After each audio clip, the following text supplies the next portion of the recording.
Is it recommended to recite something from the Qur'an after Al-Fatihah in the third and fourth units?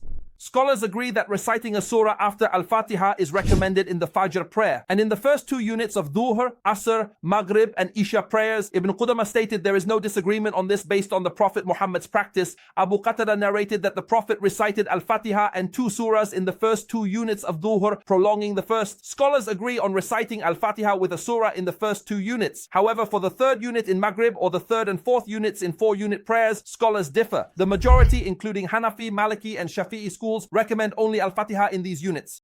The basis is the Prophet Muhammad's action. Abu Qatada narrated that the Prophet recited Al-Fatihah and two surahs in the first two units of Dhuhr, prolonging the first, shortening the second. Scholars agree on reciting Al-Fatihah with a surah in the first two units. They differ on the third unit in Maghrib or the third and fourth units in 4-unit prayers. Most scholars, including Hanafi, Maliki and Shafi'i, recommend only Al-Fatihah in the third or in the third and fourth units, citing Abu Qatada's hadith. This indicates the sunnah is to recite only Al-Fatihah in the third or in the third and fourth units.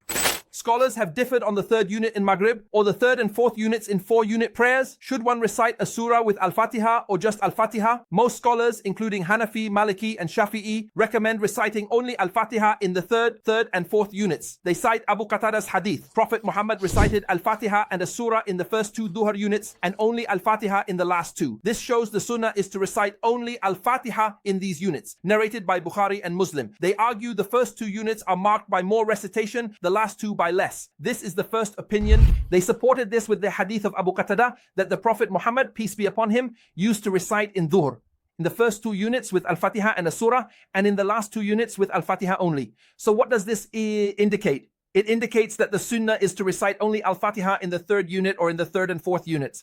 This hadith was narrated by Imam Bukhari and Muslim. They said that the first two units are distinguished by the increase in recitation allowed, so they are also distinguished by an increase in reading. As for the last two units, since they are less in the quality of recitation, they are also less in the increase of reading. This is the first opinion.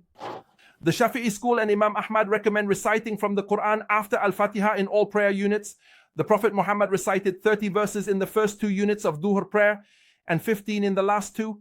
In Asr prayer, he recited 15 verses in the first two units and half in the last two. The majority view is more correct. Authentic hadiths show he recited in the first and second units. They inferred that if he recited Al-Fatihah, it could be 7 verses, but he mentioned 15, indicating he recited Al-Fatihah with 7 verses. He recited 15 verses per unit and half of that. Reciting Al-Fatihah is prescribed, so a surah is also prescribed. The majority opinion is more correct. This hadith is only an inference. It mentions 15 verses, but doesn't prove he recited Al-Fatihah with a surah. Authentic hadiths indicate he recited with Al-Fatihah and a surah, and only Al-Fatihah. They said, prescribed to recite Al-Fatihah. It is also prescribed to recite a surah. However, the majority opinion is correct, and this is the practical sunnah. It mentions 15 verses, not proving Al-Fatihah with a surah. Authentic hadiths show he recited Al-Fatihah and a surah in the first two units, in the third and fourth units only Al-Fatihah, and Allah the Most High knows best. In the third unit or the third and fourth units of the 4-unit prayer, it is only with Al-Fatihah, and Allah the Most High knows best.